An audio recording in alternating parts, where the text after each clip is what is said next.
All right, I think we're live. If you can hear me in the chat, just push one.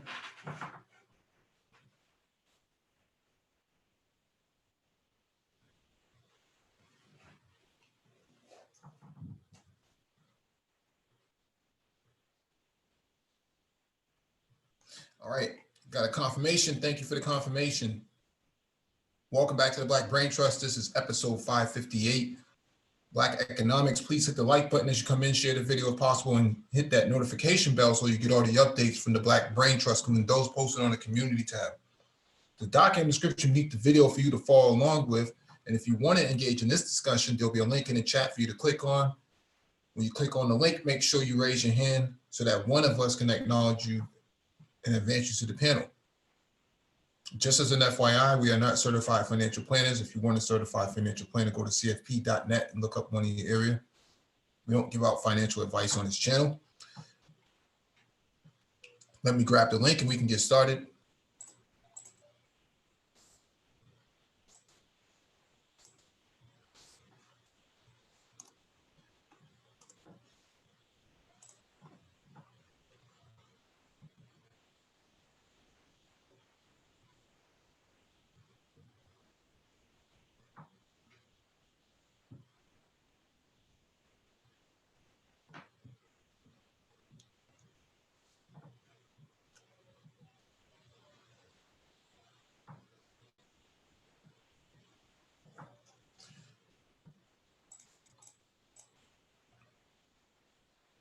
All right.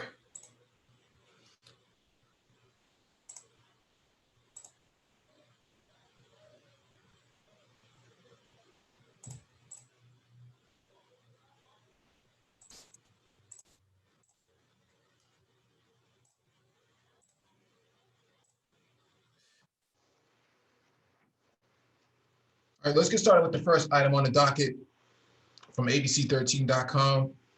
Hertz selling fleet of cars at a discount following bankruptcy. This was sent in by Man of Tomorrow. The coronavirus has taken a toll on a number of big businesses, including one rental car company. Hertz had to file for bankruptcy following a dramatic drop in rentals during the pandemic. The company is selling its fleet of vehicles at a discount.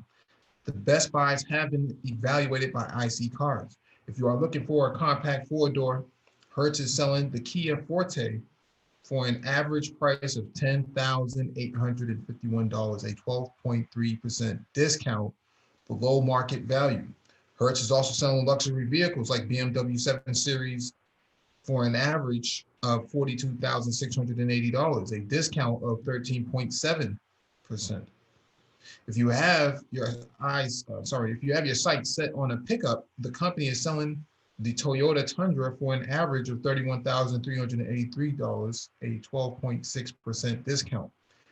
Families looking to purchase a minivan might want to consider Hertz Nissan Quest. The average sale price is $13,874, a 12% discount. Pricing is for model years of 2017 to 2019. So, Hertz is having a fire sale. I mean, I don't know how many people are going to be able to purchase a vehicle at this point because of the recession or because of the pandemic. I don't know how this even works in terms of like, do you get to test drive it? What's the warranty going to be on it? Is the warranty being honored? I don't know. I think that, if you have, the need for a vehicle, now's the time to get one from Hertz. I don't know if any dealerships are even marking down their vehicles at this rate. It's the reason why Hertz is in trouble is because they can't go out and buy a whole bunch of newer vehicles to replace what's out there. So they're now just winding down and just getting rid of the vehicles that are already there. Mm-hmm. And with Uber, Lyft, and all these other platforms, there's really no way for a company like that to come back. No way. Yeah. Yeah, I can't imagine them closing some of the local, Hertz franchises, but I can, well, I meant to say, I can't imagine them closing the airport but I can see them No. closing the local franchises that they have scattered on the streets in order to. Yeah, but some of those are privately owned though. Like the one by where I'm at, I think most of those are privately owned, except for like the Enterprise Rent-A-Car and Right. the Avis. The rest of them can be corporate. It's kind of like Verizon stores. Some of them are like revised and like authorized retailers, and some of them are corporate stores. That's how some of these rental car companies roll. So Yeah. Yeah. Now, do they have any you know, any Peterbilts, anything like that? nah, man. Like Hertz don't even do commercial vehicles. Like Enterprise and Budget, they rent like box trucks and things like that. Not really semi trucks. I was going to talk about who does do semi trucks, but no. I mean, Mm-hmm. it's just that's why Penske and Ryder are like the two major companies who does stuff like this, along with local um, companies, regional companies in the area. Like when I used to work for a company in St. Louis called Hogan Transport. They're also a trucking company, but they also lease their vehicles out locally to people, just like a Penske or even a Ryder. And they're called different things, different other places, but those are the people who do like commercial things. They're like strict commercial things or strict car things. The only thing that kind of bled over is Budget and like Enterprise. And them things cost a lot of money and they're not real cost effective for anybody trying to run their business through using one of their vehicles. So, Mm-hmm. Mm-hmm. All right, next item on the docket is from CNBC.com. Total U.S. debt surges to $55.9 trillion amid big increases in corporate and government borrowing. Debt surge in household net worth tumbled in the first 3 months of the year as the initial impact of the coronavirus pandemic hit, according to the Federal Reserve data released Thursday. Total domestic non-financial debt jumped by 11.7% to $55.9 trillion, the Fed said in its quarterly statement on domestic financial accounts. Debt had increased by 3.2% in Q4 of 2019. At the same time, plunging stock market values took a bite out of net worth, which fell $7.4 trillion to $110.8 trillion. Wall Street, however, staged a sharp recovery off its March low. So much of that loss likely has been made up. Equity values fell by $7.8 trillion, which real estate value increased by $400 billion in the first quarter. The biggest debt gain came from come on the business side, rising 18.8%, while federal government debt also jumped 14.3%. Total federal debt recently passed $26 trillion. Household debt rose 3.9%, due in large part to an increase on the mortgage side of 3.2%. Consumer debt rose 1.6%. The increases in debt and decrease in household worth came as the longest expansion in U.S. history came to an end. Earlier this week, the National Bureau of Economic Research declared that a recession started in February following an 11-year expansion. The bull market in stocks ended the same month but turned around on March 23rd. So these are recession numbers, okay? U.S. debt at $55.9 trillion. I mean, what comes after a trillion, man? I don't know. Never heard of it. Yeah, I don't even know if we have any. You can't. I mean, they're gonna have to have a fire sale on tanks and F-16s and F-35. They're gonna have to sell that stuff by the boatloads to all the enemies in order to, Nobody has the money to even buy that stuff, man. That's the thing. Yeah. I mean, with countries creating their own stuff, the stuff really isn't that high a price anymore, dude. It isn't. Mm-hmm. And I tell you, man, it's gonna be a cut in defense spending. People are already getting scared of that right now. Pentagon and everywhere else. Mm-hmm. Yeah, I mean, it could be a lot. And Mhm. here's the other thing: where are all these fiscal conservatives at? Like, where are these people? Did they all disappear at the same time? Like, where'd they go? Yeah, we got DE Raptor on the panel. Come on, D. Shalom, everybody. Shalom. Shalom. What's up, Mike? What's up, MOT? Good, man. What's up? Good. Hey, MOT just asked a good question. Some of these fiscal conservatives, what they do is they take money from the average person, the ones that should be real, the one that living below the poverty level. They take the money out of their pocket. They can't get health care, education, whatever they need. But that money is then spent on what they say is the military, but really is not spent on the military at all. Right. Because we're not getting the kind of military equipment that the country should have. You're getting boats that can't sail, the aircraft carriers where elevators don't rise. Yeah. So you can't get the ship out the belly. You I can't mean, get the aircraft out we're of the getting belly. Miss Pac-Man level gear when there's supposed to be like a PS5 coming out, man. Mhm. Everywhere else, like, come on, man. And it's like it's a system that's in place that was eventually going to take the whole country down. I mean, you're not going to be able to justify spending all that kind of money just on the military when we're not even really at war with anybody. I mean, all this money is just put into the pocket of private industry. They Mhm. don't really produce anything. None of the money really goes to military pay rates or pay raises or anything. It just goes to Lockheed Martin, Northrop Grumman, and all the other ones about projects that are currently in quote unquote development. I'm Yep. telling you, man, it's gonna be a lot of pain everywhere. They spend, I think, what, how many, 6 billion trying to develop one aircraft, for test, and then the government didn't buy it, but they still had to pay for it. So this is The type of money you could have revitalized Mississippi with on a household by household basis, but you're spending it on a damn plane. It's ridiculous.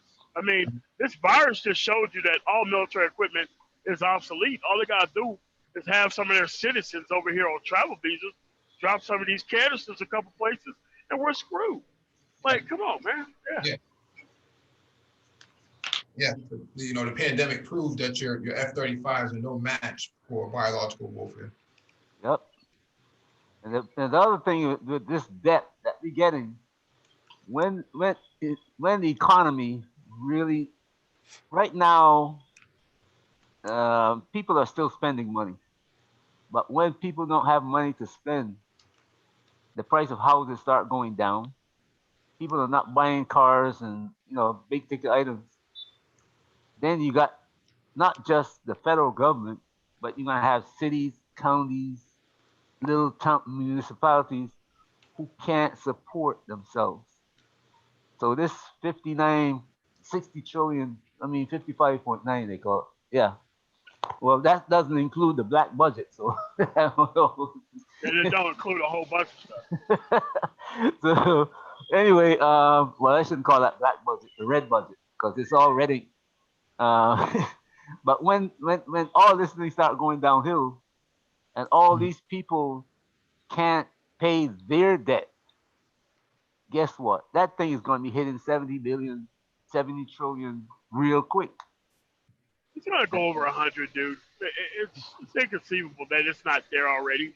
There's a lot of fancy accounting tricks that are stopping things from being as bad as it obviously is because of Wall Street. But Oh yeah, they're crazy, already dude. talking about letting cities go bankrupt and let federal government take over the whole economy. So we are looking at they were saying, oh, the Russians, the way the government in Russia works, is that no freedom. Haha. Wait till this thing comes down. Right.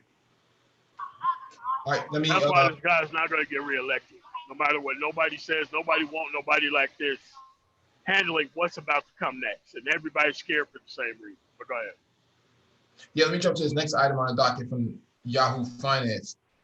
Employers cutting 401k matching contributions. Okay, so this is the beginning of it. The pandemic, which has changed the way millions of people work, is also starting to change the way they save, and not in a good way. Some 12% of employers have suspended matching contributions to their 401k plans, and an additional 23% were planning to cut their match or were considering it, according to a survey conducted in late April by Willis Towers Watson, a human resources consultant firm. A separate survey by the plan sponsor, Council of America, found that nearly 22% of companies with 1,000 or more employees are suspending or reducing matching contributions to 401k plans. Companies in hard-hit industries such as retail and travel were more likely to suspend contributions to employees' retirement plans. Yep. How quickly matches are restored will depend on how fast the economy recovers. But many companies hope the suspension will only last a few months, says Robin Critico, defined contribution practice leader for Willis Tower Watson. I think there's a lot of belief that by the last quarter of this year or early next year, things will improve, she says. Although a company match provides a great incentive to contribute, don't use the loss of your match as an excuse to stop saving, Critico says. Instead, if you can't afford it, try to contribute a little more to make up the difference with or without a match, she said. Your retirement needs aren't going to change. Yeah, but I mean, Don't worry, Mike. Using your 12% match, why don't you just kick in a couple more bucks? That should make up for the 12% you're not getting, right? Yeah, what's a couple more? You know, they're starting with the 401ks, but I thought they would have started with all the snacks and stuff that they have at work, all the Red Bull and Monster energy drinks that they seem to give to their employees to kind of keep them satisfied. I would have thought they would have started there. Mike, this is just the beginning. We're talking about tuition reimbursement coming next. Sometimes it's going to be like, well, benefits are going out the window next. I'm like, dude, they're going to treat everybody like gig economy workers. Mm-hmm. You're only here to work. Yep. I'm telling you, that's where it's going. Yep, I see that coming too. Pretty soon they're going to go after the military. Yeah, they already did. No pension for you. I don't think this government's gonna do that, though. I don't think so. There will be some repercussions, real serious repercussions. Because the things that the military are accustomed to, how are you gonna take that away and expect them to do the job that that you want them to do? Already their pay is not really high, and everybody else military get those little benefits, like your health care and it's not really big, but it adds a little bit more to what they're getting in the pay. So I don't know how the government's going to take away that and expect that these guys are not going to react. They really going to need the private armies that they have set up now, because those private armies, those guys get paid a hell of a lot more than the U.S. military. They come out of the military and go to work for these guys, making $100,000 a year. Yeah. Yeah.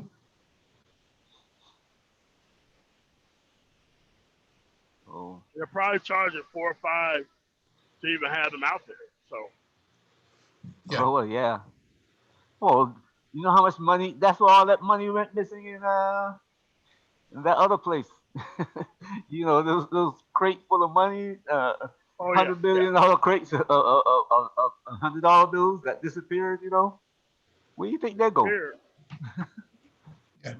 Let me jump to the next item on our docket from the WashingtonPost.com. I don't know if that counts as a job. Fewer hours, less pay, and more anxiety greet returning workers. The local library near McHenry, Illinois, is slashing Helena Oleski's hours. At a country club near Latrobe, Pennsylvania, Claudia Martin is worried whether she'll earn enough in tips to make ends meet. And at a luxury hotel in Miami, Ariada is cleaning more rooms than usual without much of a boost to her pay. As millions of Americans return to work amid the worst economic crisis in a generation, they are unexpectedly discovering their old positions are far more burdensome than they used to be. Their hours have been cut, their pay has been slashed, and their responsibilities are now magnitudes greater. And their job security, despite President Trump's recent proclamations about an economy on the mend, remains anything but guaranteed.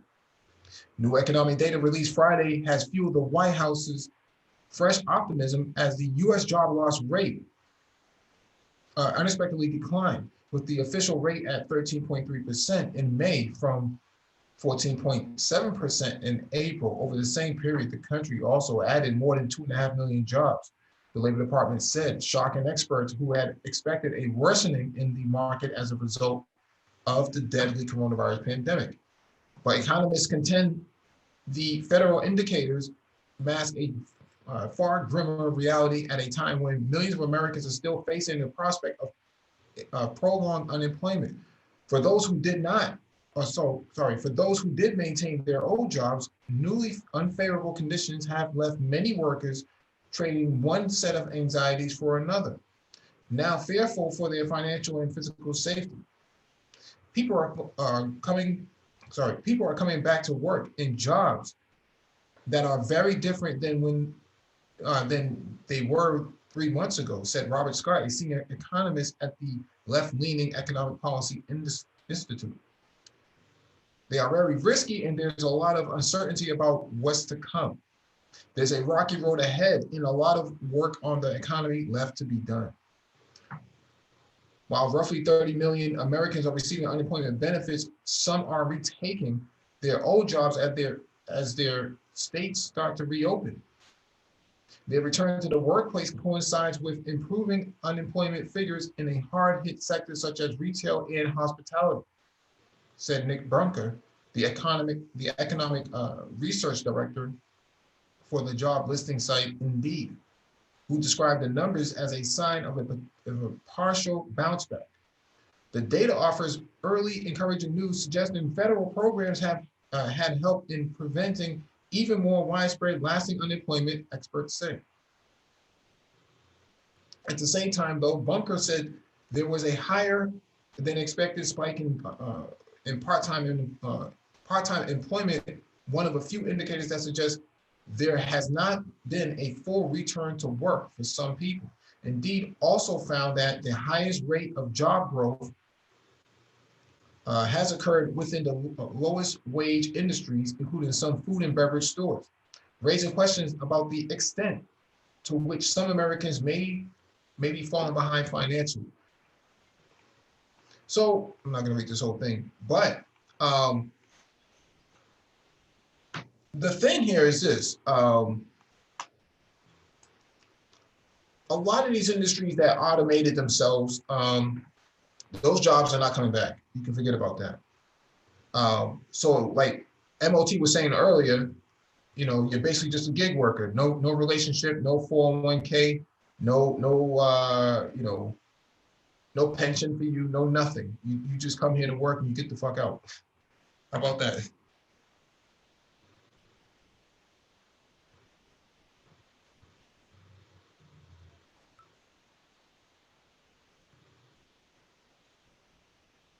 All right. And that's going to be the marketplace, because there's nothing like I said, all this stuff is going to be like, if they can get the matching contributions, then everything's up to be cut. Really, everything, every benefit, everything. And that's what they use that PPP loan for, is to keep the business afloat for 2.5 months and have these consultants coming in and figuring out every which way they can cut money and boost productivity. telling you, these people gonna be in a world of trouble when it comes September. The idea of the term owner operator, is going to be a very common term coming soon. Oh yeah.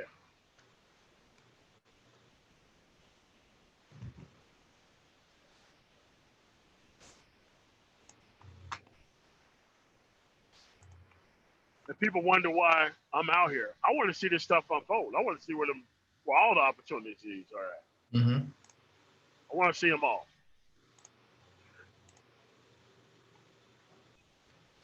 Like you All said, right. MOT, come September, there's going to be a mad stampede for every job Oh that yeah. people can get.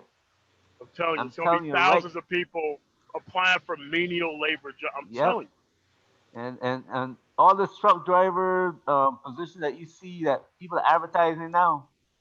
I mean, you're gonna see Gonna people drive. who are making 100,000 as a mid-level manager trying to get into that. Yep. All right, this is from Yahoo Finance. Goldman Sachs strategist: if we don't address systematic racism, it will be bad for the economy and markets. This should be interesting. Goldman Sachs has a message right now for the companies they invest in. Drive diversity throughout the organization, or we may just drive away from your stock. In the near term, markets have been able to look through that. In the long term, as the business community and as a nation, if we don't do something to address the cumulative effects of 400 plus years of systematic racism in this country, we'll be facing some pretty significant challenges to the economy and to the markets. I think rightfully leaders are being asked what they are doing specifically to address that. Goldman Sachs Asset Management co-head of fundamental equity, Katie Koch, told Yahoo Finance's The First Trade. Koch's team oversees the stewardship of $300 billion in direct equity. Koch and her team have been pushing corporate leadership teams for better disclosures around diversity efforts in the C-suite and broadly within the company. The challenges, Koch stresses, is the lack of data by companies on diversity performance internally. If Koch doesn't start getting the data on this front soon from companies, she didn't rule out Goldman selling shares in that entity as a way to hold leaders accountable. That's one of the reasons active management is so important, because unlike passive indexes, if people are not adhering to the best in class policies across diversity, but also a variety of issues, we have and we would divest from their shares. Koch explained. This is interesting. Under new Goldman Sachs CEO David Solomon, improving diversity has been a key focus. The investment bank made waves in January by saying it won't take a company public if it doesn't have at least one diverse board member. The initiative kicks off on July 1st in both the US and Europe. For its part, 7 members of Goldman's 12-person board will qualify as diverse. This is interesting. I mean, they're talking race, but they're talking about women. Yeah. Yeah, they're talking women and alphabet people. They're not talking about black people. Yeah, no, Absolutely. not at all. Yeah, that's why it says 7 of those members of the 12 would qualify as diverse. Okay. But see, they're not reporting what their diversity performance numbers are at all, but they're expecting everybody else to determine theirs. This is why I don't like this whole discussion. They instituted a show your work. Oh yeah. Yeah, this is why I don't really like this whole pandering protest, man. That's what it is. Everybody's jumping out there. I'm getting all these emails from different companies saying, we support Black Lives Matter, only flags up. Where were you at before May 29th? Like, it doesn't make sense. At least to me as a black man, it does not make sense. It's not adding up. And Black Lives Matter is not about black men. It's about black male deaths. Yeah. damn, like how come they don't get that? Because they're so, you know what it is, MOT? They're petrified that if they don't support this, they're going to look like the bad guys. And so they jump out there and they just support anything that has anything to do with BLM, because BLM is the trending hashtag for right now, up until something else replaces it. And that's why I don't really like it. No one's engaging, you know, the Black Brain Trust, a bunch of Black men, on what our experiences are and what our thoughts are in corporate America or in the military or anything like that. There's no sort of direct engagement with the victims of the constituency. It doesn't make any sense. Mike, they don't even engage the people who support them. Even Ray don't get asked, brother, what do you want? He don't get asked. He get told what he's going to get. Mm-hmm. He get told this is what you sit down and shut up and let us talk. That's it. And they're afraid to talk to us, because when they start talking to us, it means that they're asking us for help. They can't look like they're asking us for help. Yeah, but here's the other thing. Mm-hmm. Because they know women are going to look for symbolic victories, and they're not going to ask for anything tangible. That's why they want their voice to matter the most. Right. Yep. We were talking about that symbolism the other night. Yes. Women go for symbolism. You're right on that, MOT.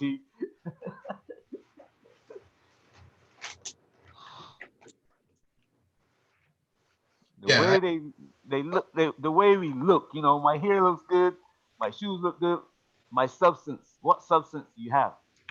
Well, my hair looks good. Mm-hmm.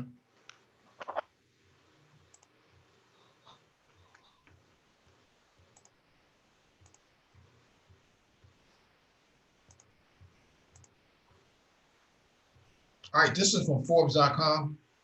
China could force Donald Trump and the Fed to destroy the U.S. banking system.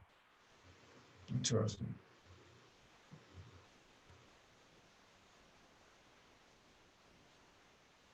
Donald Trump has reignited his long-running battle with China, something that's likely to heavily feature in his re-election campaign.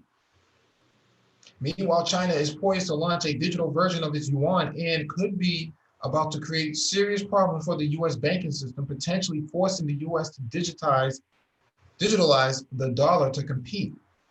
Now, the Federal Reserve has warned central bank digital currencies might one day replace commercial banks, creating a deposit monopolist and playing havoc with the banking system. The introduction of digital currency may justify a fundamental shift in architecture of a financial system, a central bank open to all. Federal Reserve of Philadelphia researchers wrote in a 32-page paper titled Central Bank Digital Currency, Central Banking for All. The paper examined the potential effects of giving consumers the possibility of holding a bank account with the central bank directly, something that could potentially replace commercial bank checking accounts. If the competition from commercial banks is impaired, the central bank has to be careful in its choices to avoid creating havoc with maturity transformation, the paper read. If people started to exclusively hold cash with the country's central bank, the Fed and other central banks could end up becoming a deposit monopolist, attracting deposits away from the commercial banking sector. Theoretical discussions around central bank digital currencies, sometimes called CBDCs, and often inspired by Bitcoin's blockchain technology, have swirled for the past few years, but central bankers have been kicked into action by China's efforts to digitalize its yuan and Facebook's plan to launch its own currency. The Fed's paper echoes a warning raised by the International Monetary Fund in December last year, which said digital currencies could see deposits withdrawn from commercial banks. Digital currencies are expected to work just like regular coins, and notes issued by central banks, but exist entirely online, with some floating the possibility of government-run Fed accounts being used to distribute digital dollars. China has already begun trialing payments in its new digital currency in 4 major cities, local media report at the end of April. Other countries around the world, including Norway, Sweden, and Japan, are all working on digitalizing their own currencies. Digital currency is expected to make it quicker, cheaper, and more efficient to buy, sell, or transfer money from place to place. According to one commentator, could not put pressure on the dollar's dominance. We may be heading towards a post-dollar world, the Financial Times reported last month, pointing to China's digital currency regime as one of the number of ways the dollar's position is being eroded. It's very possible that that other countries adopt the China framework, and then a first mover advantage turns into a strong network effect. Matthew Graham, chief executive of Beijing-based blockchain and cryptocurrency consultancy Sino Global Capital, told Bloomberg Businessweek, added, "This is the best case scenario for China. Donald Trump is unlikely to take this sitting down.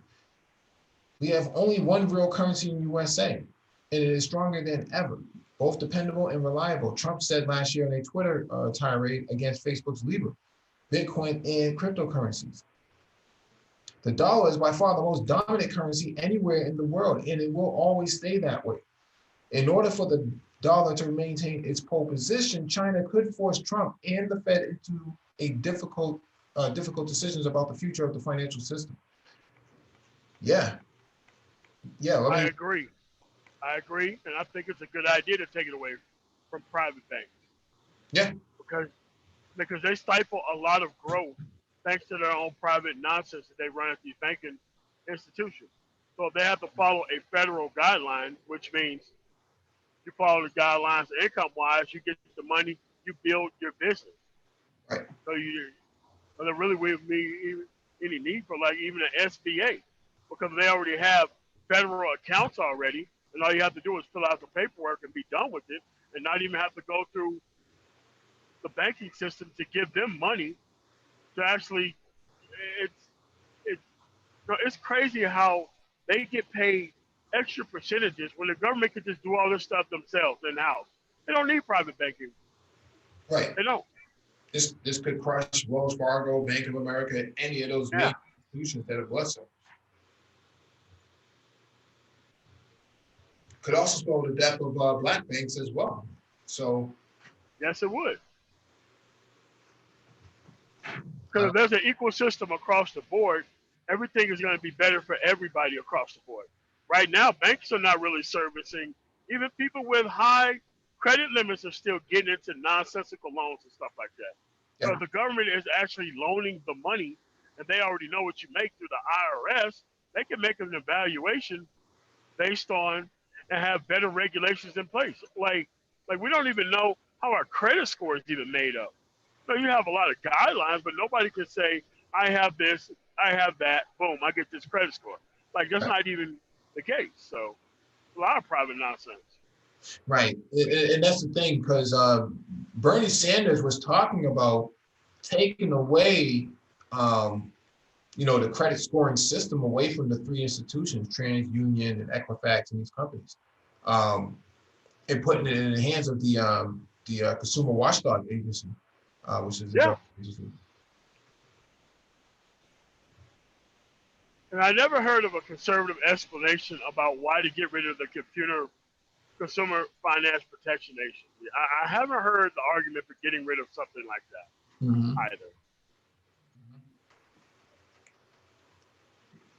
Well, you had talked to Elizabeth Warren. She was in charge of it before she was taken out. Yeah.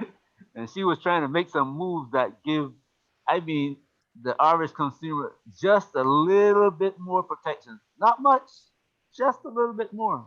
And they couldn't take that. I wonder which party, I wonder which party came through and stopped all that. Nice. I mean, like I said, maybe they have a conservative explanation about why that's good.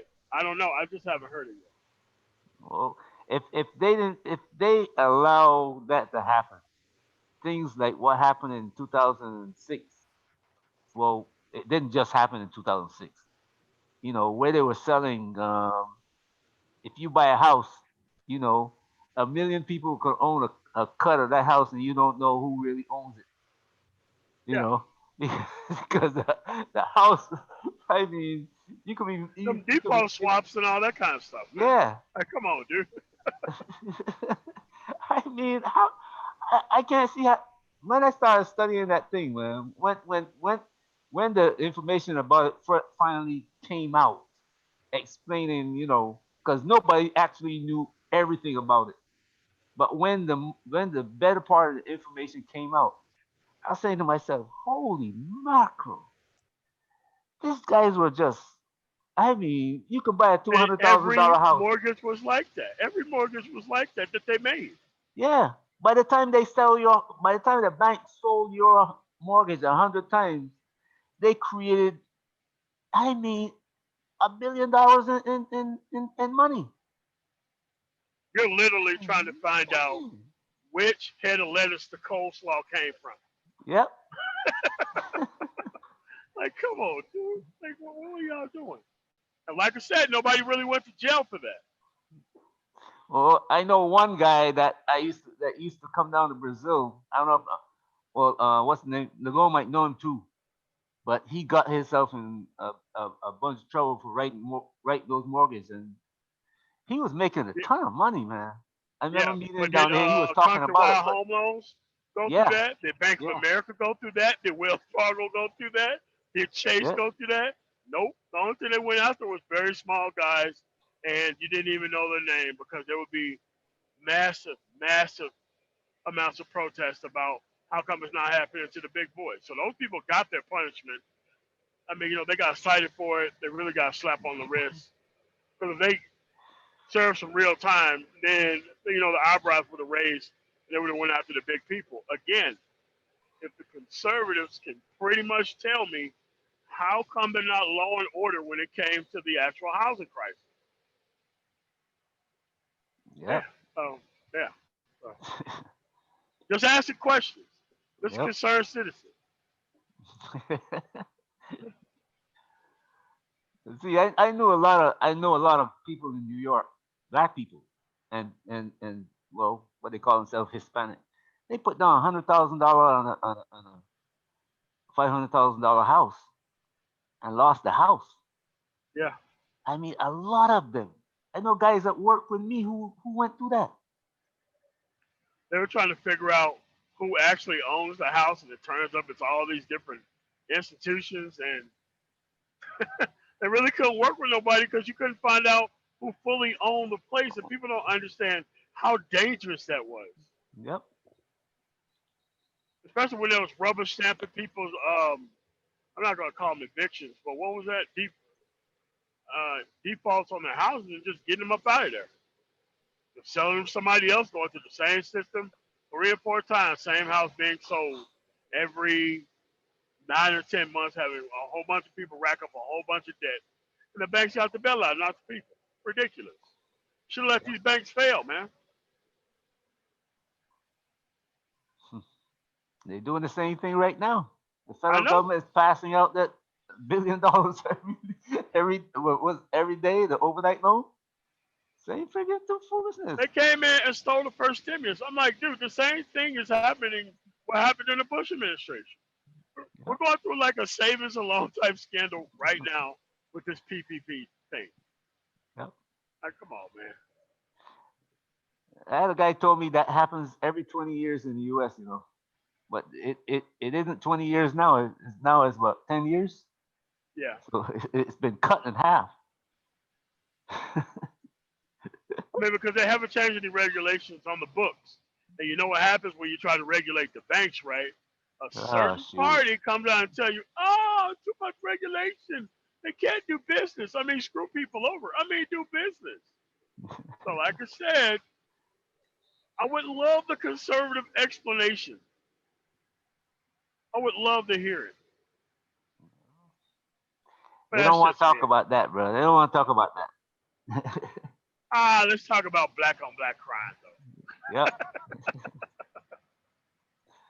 We'll talk about black on black crime. They'll talk about the military.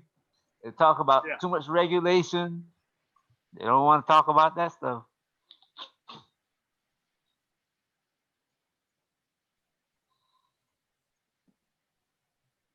You have unfettered capitalism that they want. You got to go back to like what, the 1800s, you know, when every few years there'd be a run on the bank and a depression, and everybody will lose all the poor people will lose their money that they had in the bank. This is why this kind of federal system really threatens how things work. Because if you're in a completely fair system, like banking only works the way it works, like in America. Like any other place that I've been to, banking don't work anywhere nearly as scandalous as it does here. Especially in the Nordic countries, man.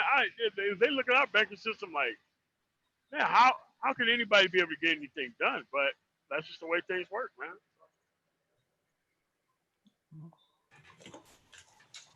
Hey, I'm sorry about that. I had to step away for a second.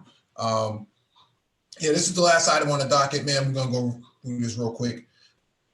Yahoo Finance, the U.S. economy is officially in a recession.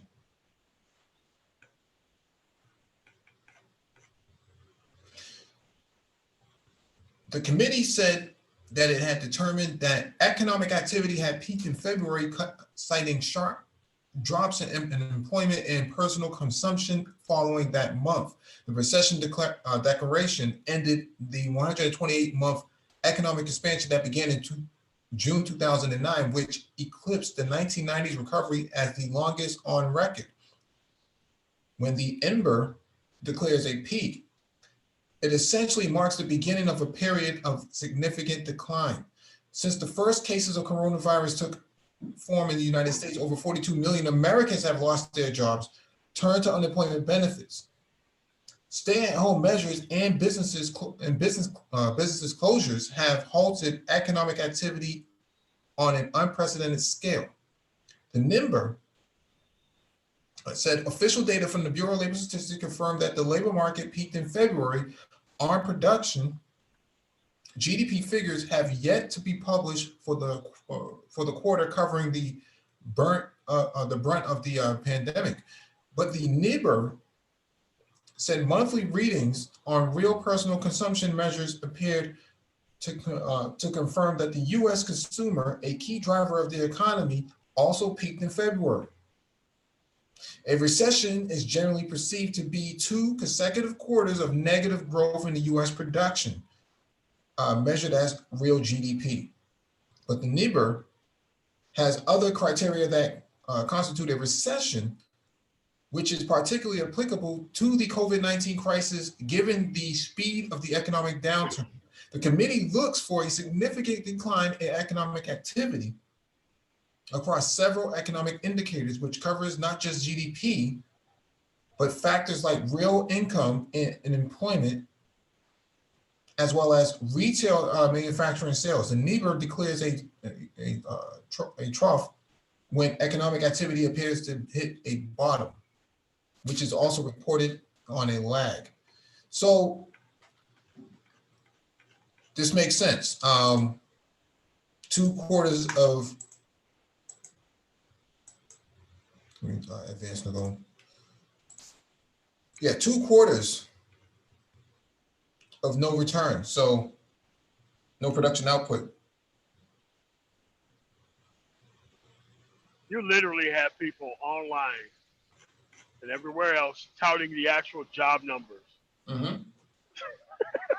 I'm like, what are y'all talking about? It's Mm-hmm. almost like the pandemic didn't even happen and they're not even factoring in all those people like, no, it's great. Everything's great, economy great. I'm like, man, look, this next quarter and the next quarter after that, it's going to be a wake-up call to the stock market and everything else. Yeah, this is going to happen all the way throughout the summer. You have to remember, Oh, yeah. a lot of these major sports leagues, baseball, basketball, football, that turn major numbers in concessions, they're not going to order a whole lot of food if they're not going to open up the stadiums. Not to mention Pepsi and Coke. Yeah. Like what? Yeah. Oh man. Yeah. Yeah. There's no reason to haul a lot of these concession goods to the stadium if no one's going to be buying it. Production output. I mean, like, that industry is down, man. That industry is down. Nobody is really concentrating on turning those byproducts into products because everybody was trying to ramp up food production. And you still can't get the meat packing plants open because of how horrifically that they're ran. And they dodged, this little thing called regulation, so that way they can run cleaner, so that way they wouldn't have these type of things go on. But there's a lot of clean kill places that are pretty much automated that didn't stop. And those are the products that you see on the shelves for the most part. We got the going 11 on the panel.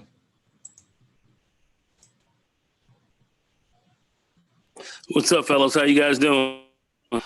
Just enjoying the session. What's going? DE, MOT, Mike. What's going on, guys? Yeah, man. MOT. I was listening to what you say. It was kind of funny, but yeah, people sit there talking about, the economy looking good. What are these people smoking, man? Mm-hmm. 20 million out of work. A lot of these. I was funny. It was kind of funny. I was riding up Central Avenue up near where I live. And I'm looking at all these stores, some of these small restaurants and other, mid-sized businesses boarded up. They already boarded the joints are boarded up. And I'm sitting there saying, the real estate contracts got canceled very quick. Like a lot of these steakhouses like Ryan's and Ruth Chris, a lot of that stuff's already boarded up, man. A lot of that stuff got the sign outside talking about renting this place, Olive Garden, and I'm telling you. Hey, man. Going back to work. People don't understand if you go that in those areas, people don't go in there and spend $10. They go in there and spend $100 per person. Right. The minimum. At the minimum, they spend real money. Yep. And this is the thing. I'm in Manhattan. We were rolling down there. I was checking, just seeing what's going on in Manhattan, down 125th, 135th Street, all these other spots. City is dystopian. That joint is closed down. They haven't even opened up the city. The mayor's not opened the city up at all. And I'm sitting there saying, look at all these businesses getting ready to go under. When they open this thing up, how are they going to get this thing moving again? Because a lot of people have moved their stuff out, shut a lot of stuff down. It's going to take about a year to get the city cranked up again, right? Yeah, but how do you if you're a restaurant, how do you open your business with the new policies, right? With world change, man. Obsolete. It's a whole different game. You're gonna have to do they got a few places that are doing the takeouts or whatever, but if you're not set up like that and you don't have your takeout game going and you're counting on a lot of traffic coming in out of your place and you're finished. And I'm sitting there saying, how are these guys gonna turn this thing around? So I'm sitting there saying it's going to take a year just to get the city really back to where it was, pre-COVID, pre-shutdown. It's going to take at least that, maybe even longer. So I'm looking, with all this is going on here, we got a very significant problem here. And I don't think, I know the news and so forth is everyone's trying to kind of play it down a little bit because they don't want to have the panic. But this is the reality. And I'm going to say it to people, and they're not going to want to hear some of this.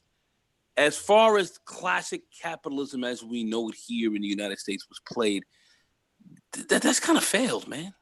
This shit has kind of failed, man. People are not going to be ready for what's coming down or this next wave, but this shit has kind of failed. We're going to have to look at some different types of options across the board. There are going to be pockets where people are going to be able to do certain things, but this game has changed.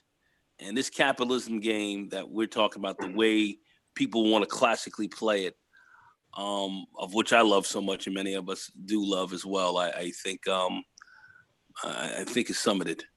I'm going to hate to say it. How here we got one of the largest cities on this planet, and it's shut down, and we got to bring it open again. How's this going to happen?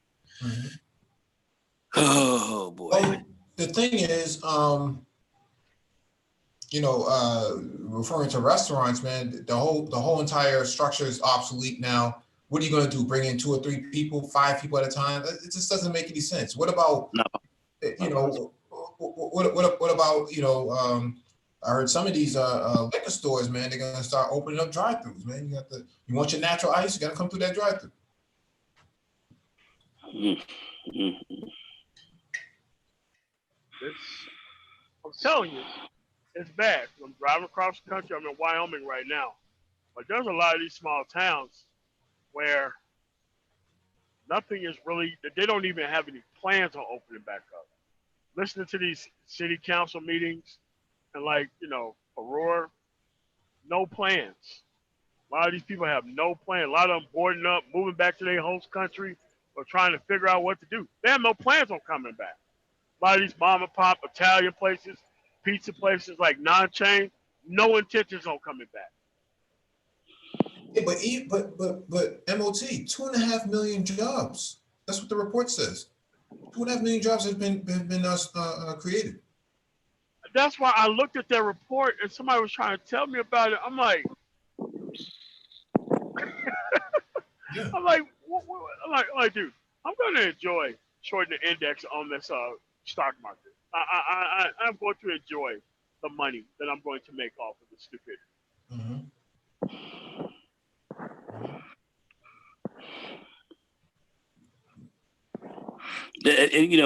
And I've been making money in the market, on some stocks because I see the scam going. So I'm still good at picking them. So I can pick Norwegian Cruise Lines and put some money in that.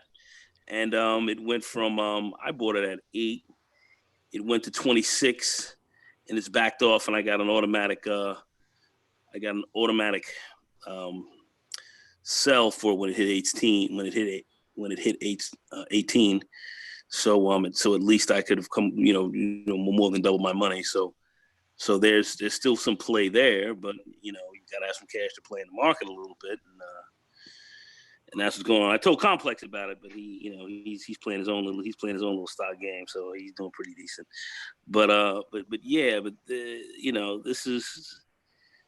this is some what's going on. The old economic order, man. I'm telling you, this bad boy is finished.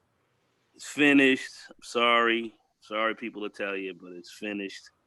You can obviously see the huge difference between Wall Street and Main Street. There's a huge disconnect here. It's a huge problem. This is a game changer. We're in a different game now. Whatever job report numbers they're coming up with now, what you're going to see coming up in July and August, September is a different game we're in, fam. We're in a different game. We're in a different game now. We are in a different game.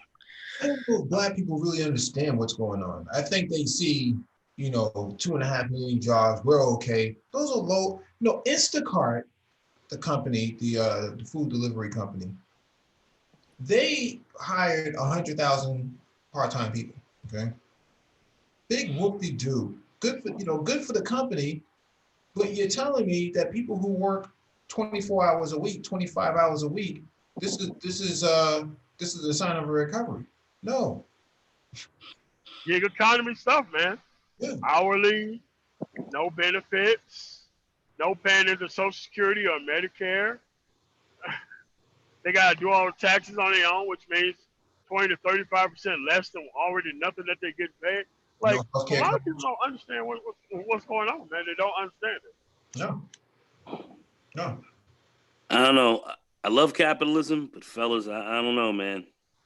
It's outrageous that anybody could think, delivering food is a sign of the economy recovering. No, there's a lot of people with lockdown that can't leave, either because they, not physically able to, or because they just don't want to.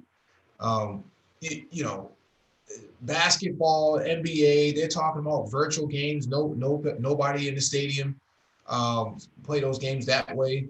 You know, the NFL, you know, they're kind of clueless of what they're going to do. Their stadiums are holding 60, 70,000 people.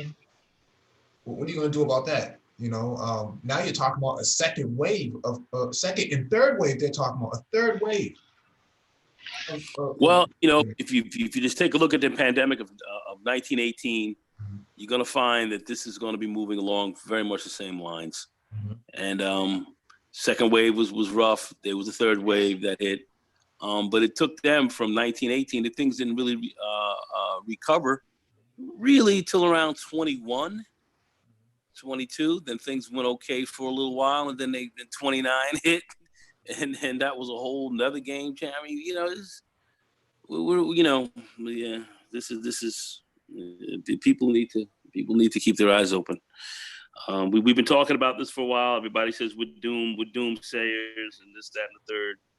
But we've been talking about this for a minute. We did not predict COVID, but we did predict there were going to be some major changes in 2020. These changes are here. Changes to the second power, and how we're going to move through this is going to be very interesting with some of the crisis of leadership that we do have. So this is going to be a very interesting road, people. I don't know what else to do.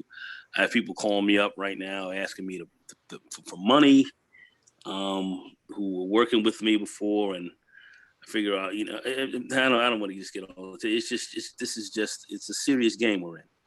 This is not a joke. This is a very serious game we're in. Yeah, Hertz liquidating cars, you know, 12, 13% off, 13.5% off, close to 14%, you know. That's right now, Mike. It's going to be 30 or 40 before it ends. I mean, they're just trying to sucker people in right now. But then again, these banks ain't going to be lending no money outside of the PPP stuff. So they ain't got no bank. So they're just like, look, we got these cars on sale. But I'm like, this stuff's not going to work, man. You might be able to get a loan, MOT, but your loan, instead of 5 to 10% like the banks are teasing you, you're gonna be paying 30, 40%. Yeah. Or at least 13 or 14 if your credit is good. Like this is yeah, so and this is gonna affect the black community the most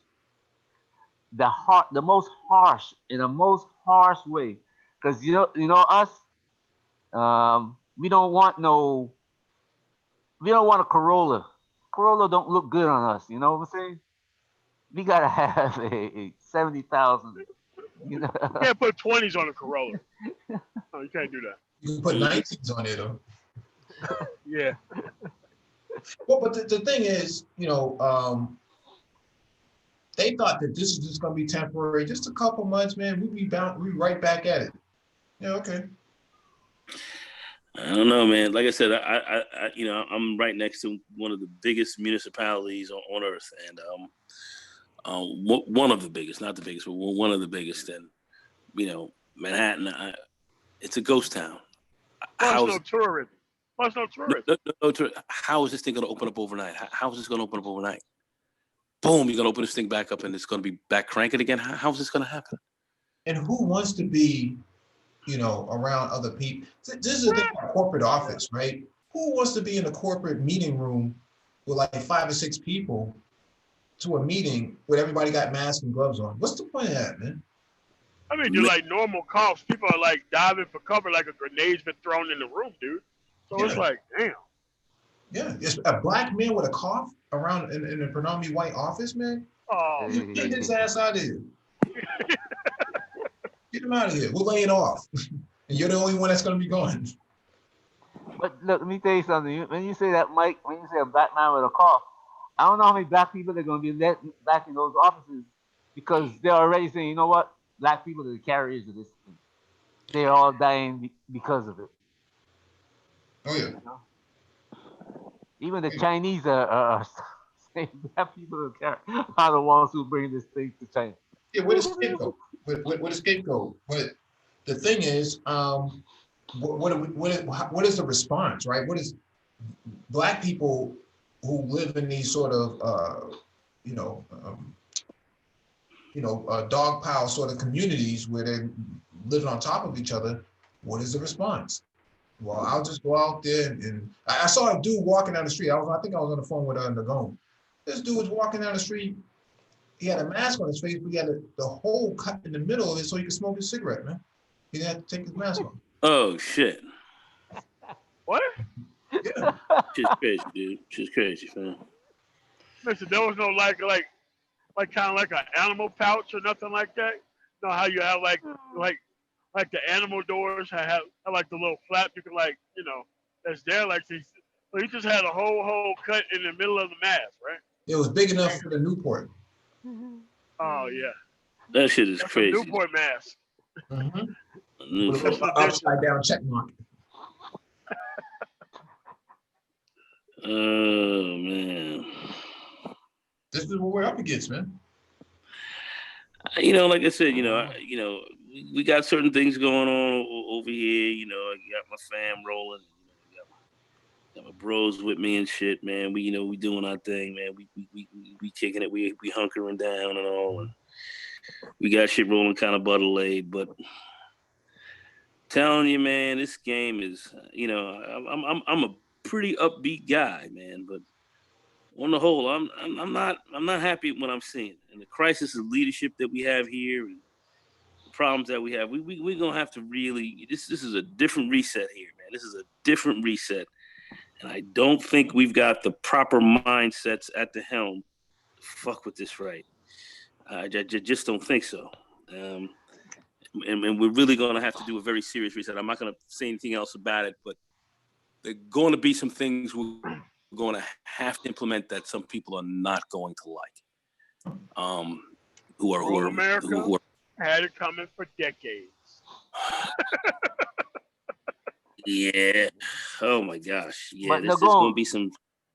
Go ahead. Who do you see in this whole pile? I mean, even if they brought in somebody who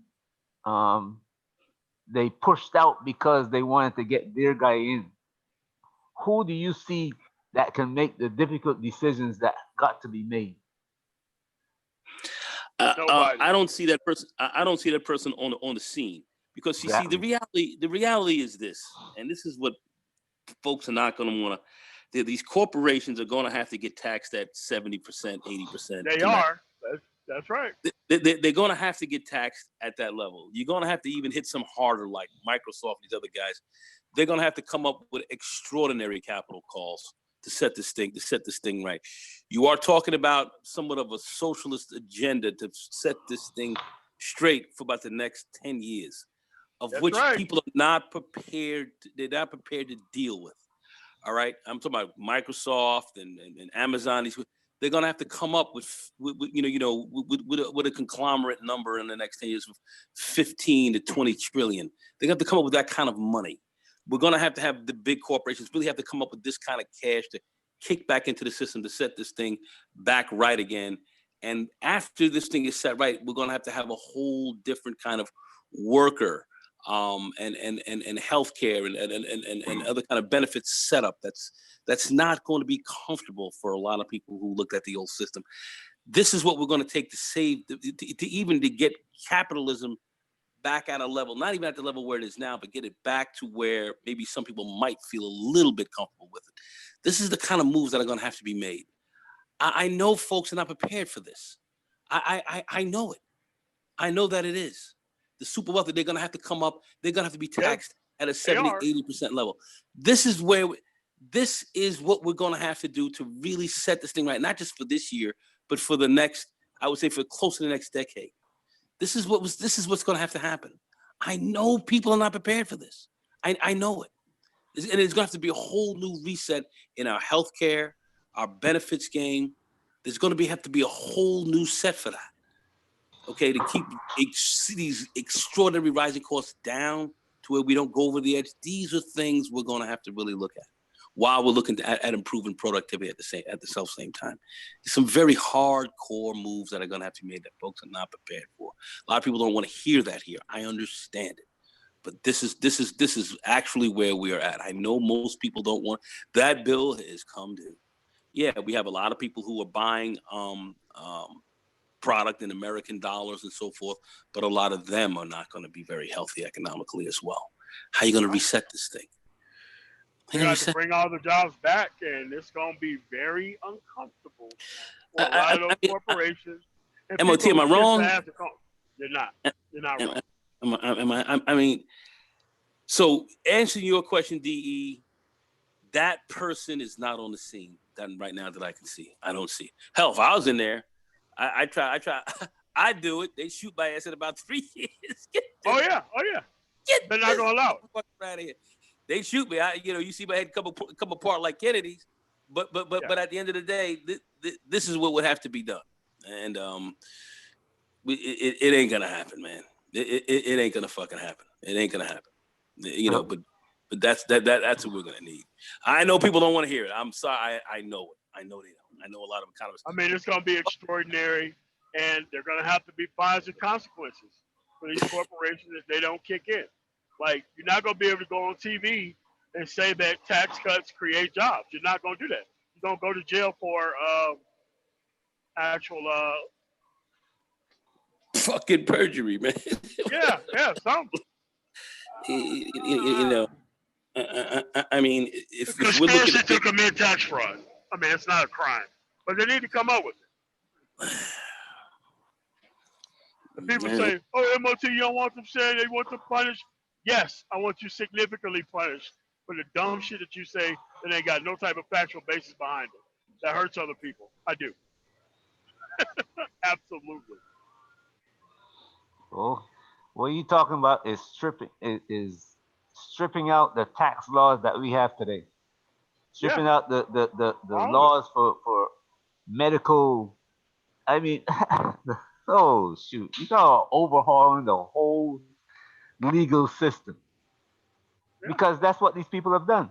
They've made it legal for them to take as much as possible, not contribute, and contribute as least as possible, because they say, you know what, it ain't gonna reach us.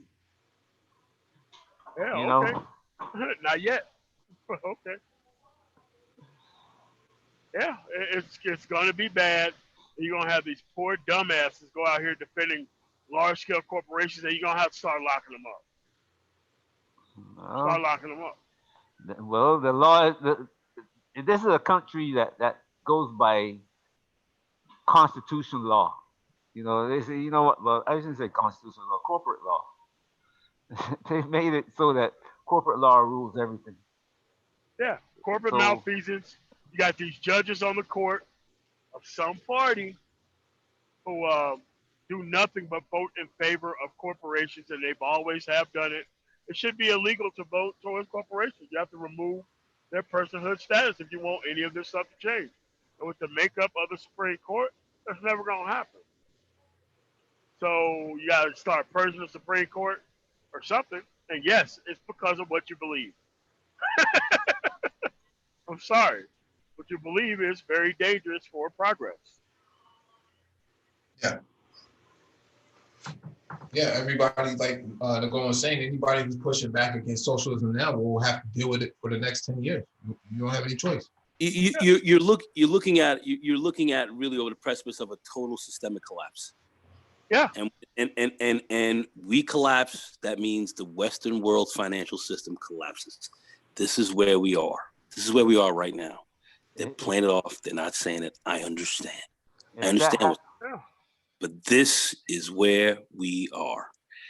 And if we go down, a lot of other players out here are going to get hit very hard. So there's going to have to be some exceedingly difficult measures to be taken. Now, we've seen this before in 1907. This happened. This happened in 1907. They had to save the system. Okay, they had to save the system. So people like J.P. Morgan and Carnegie and all of them, they had to come up with extraordinary capital calls to save the system. They had to do it. That was capitalism's really first big failure. All right, we had to do it again in 29. Okay, we had to do it again in a few other small periods where we had to play 33. We had to do it.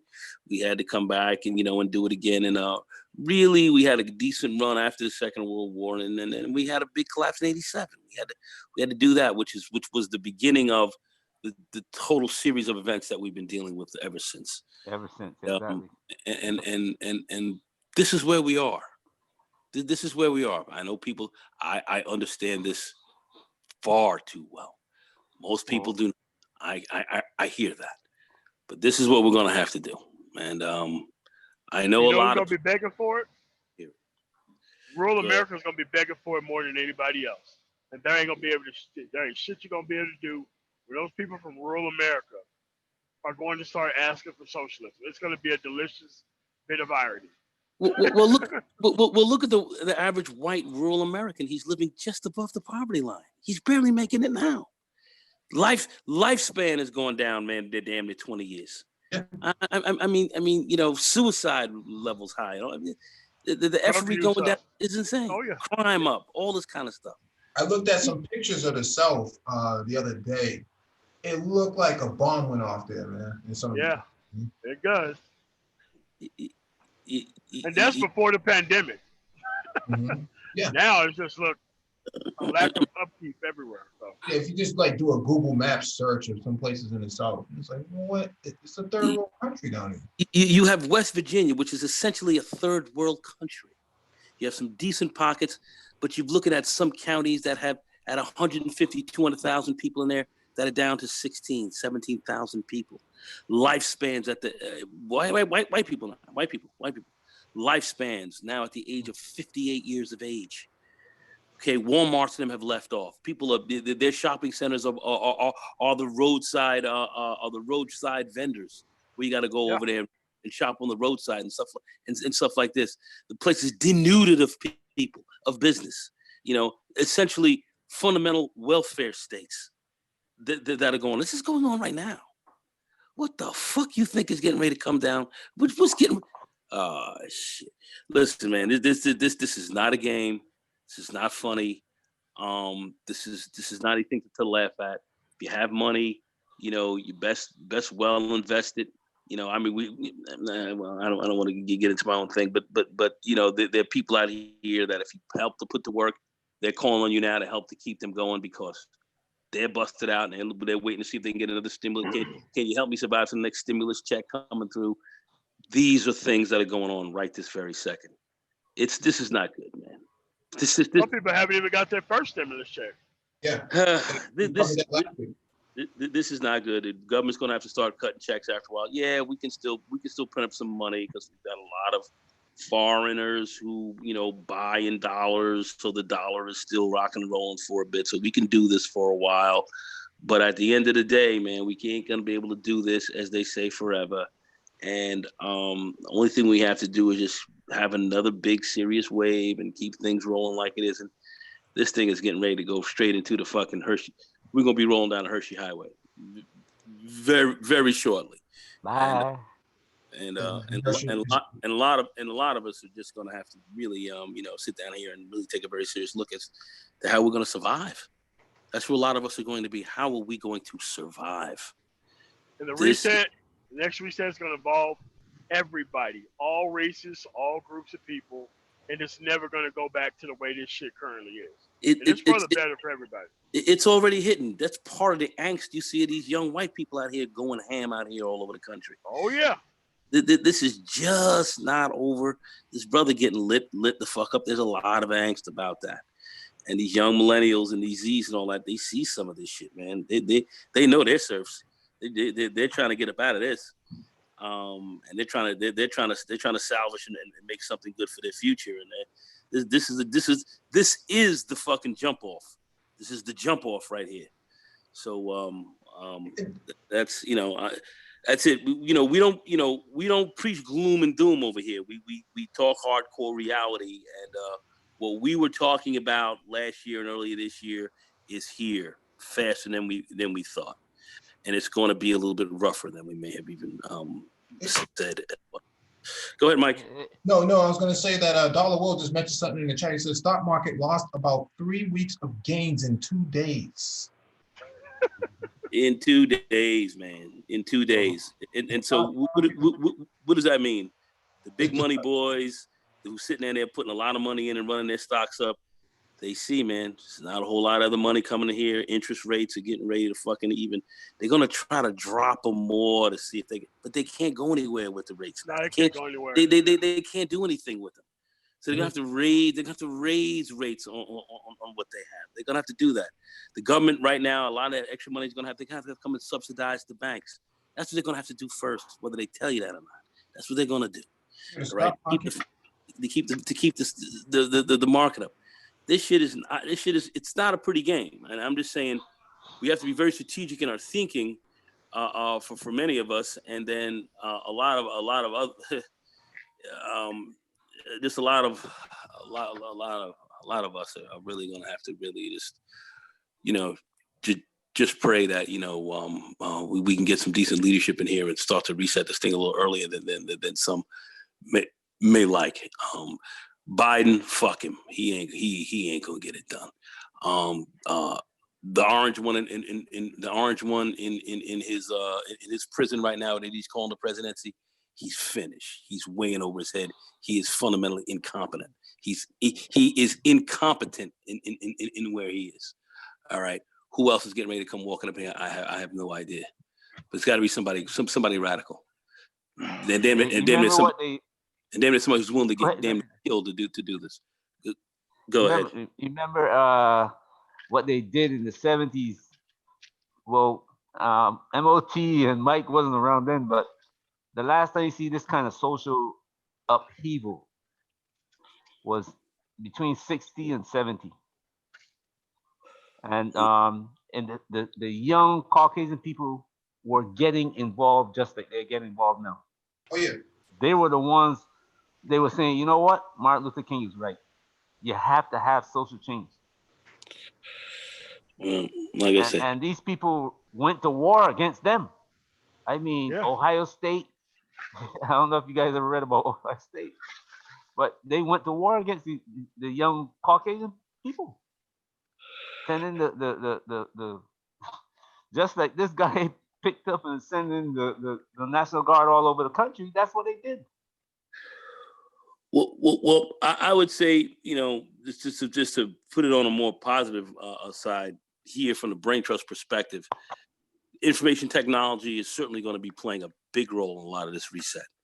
So these are the industries, this is the industry that you need, that for those who are inclined need to really push up and get into. The way this game is moving, how they have to reshift healthcare and so forth, literally from administration to really being an online worker is another place that's going to be in the place to be. Finance and financial management and so forth is going to be big.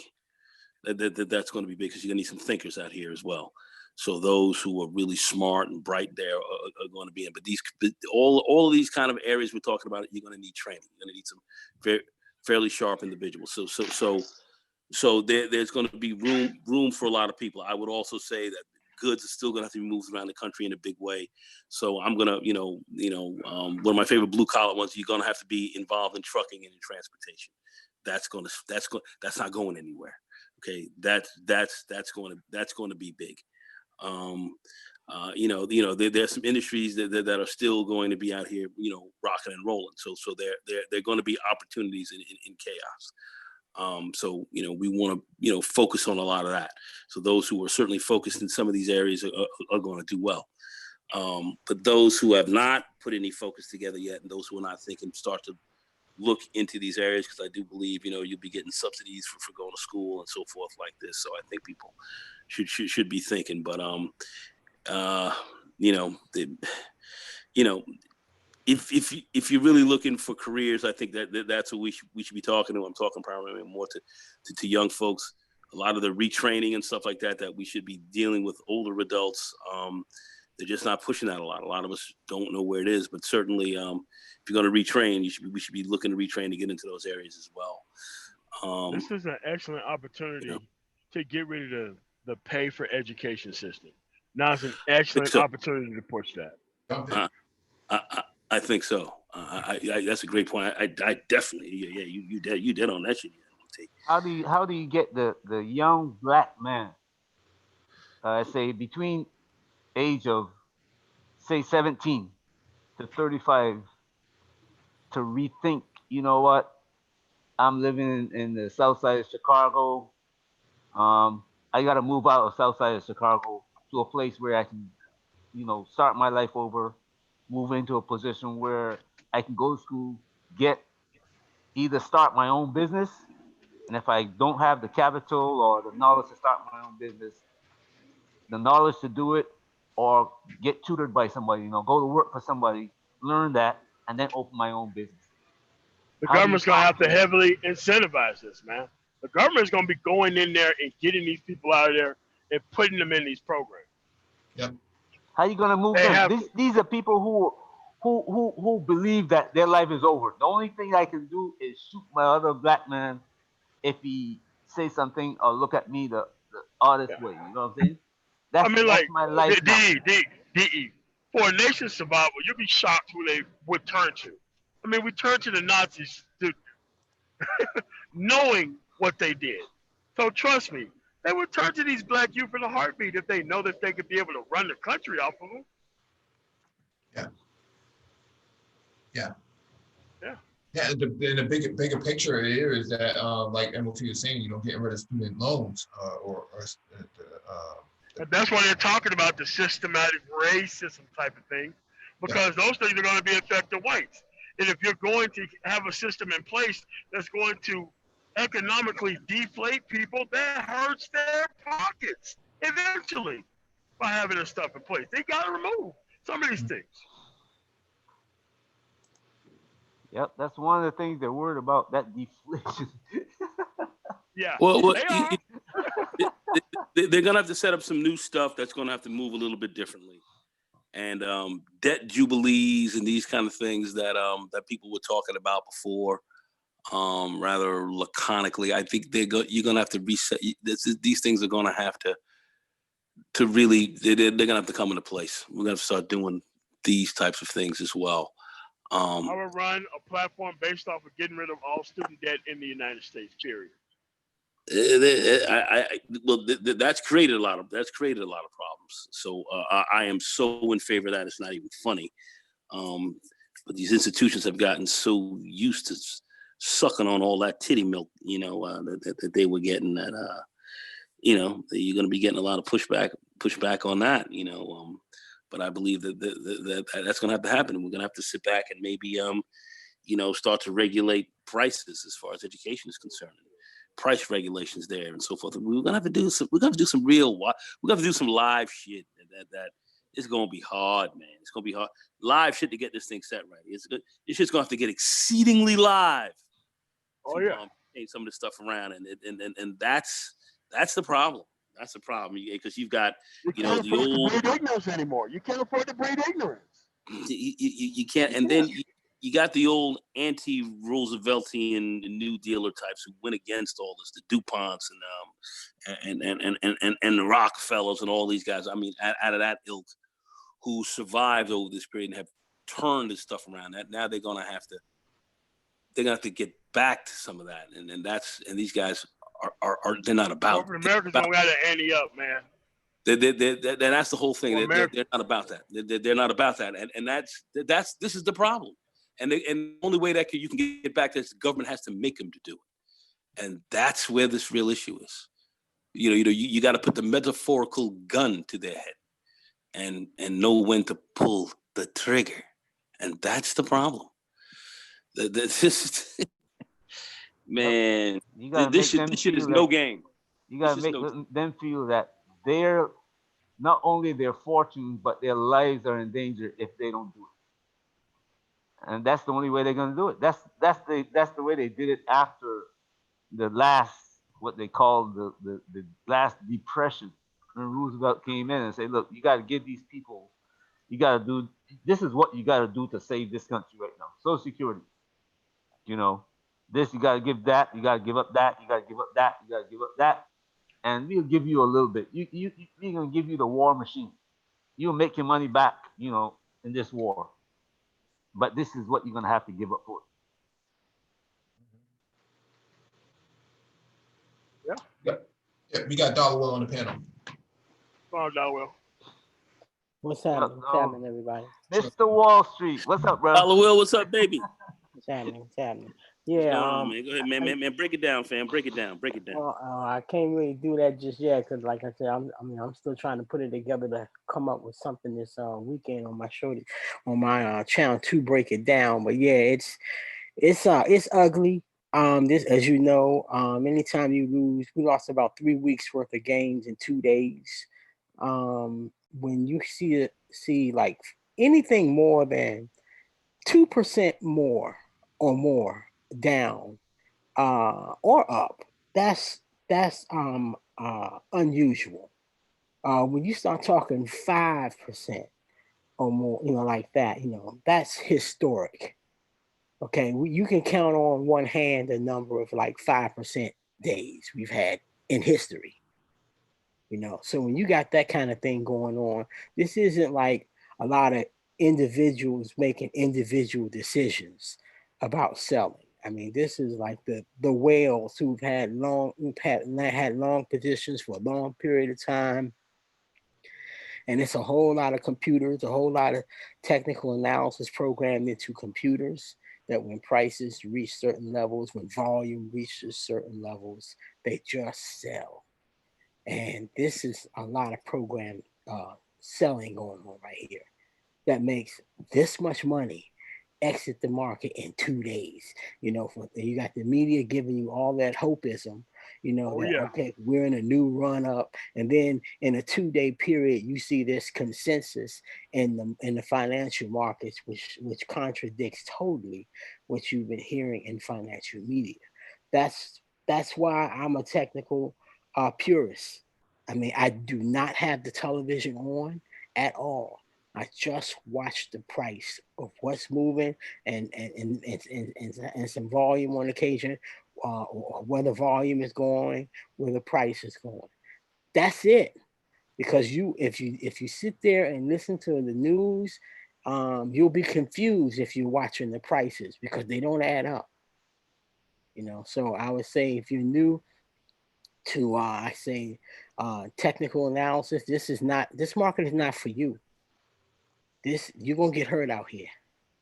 Even at the trading firms, the proprietary trading firms, these are professional traders. They are cutting the amount of money that they're allowing their people to trade because the volatility is too crazy. And so these are even professional traders that are in let's say momentarily they're in the wrong side of a trade and they can't get out because it's like everything's moving one way. And so if you're not don't have some skill that's like above average, this market's not for you. So there is a time. Again, this is all my personal opinion. No one on this panel is financial advisor. Get your financial advisor. This is just entertainment purposes. Just my personal opinion. But I think the people that don't have above average skill as a trader, they need to take their winnings and go sit down. Sit the F down. You won.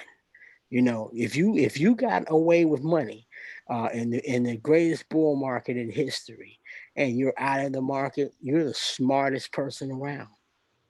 If you are underskilled and you're trying to trade this, you're the idiot. So if you don't know and you're not somewhere, the smart move is to be on the sideline and learning in addition to all of the IT and other new employment sectors that's going to open up. In addition to that, learning about trading. This is the time to learn safely from the sidelines, not go out there and think, let your ego make you think you can come out here with people who are professional traders. Your ego gonna get you killed. Right.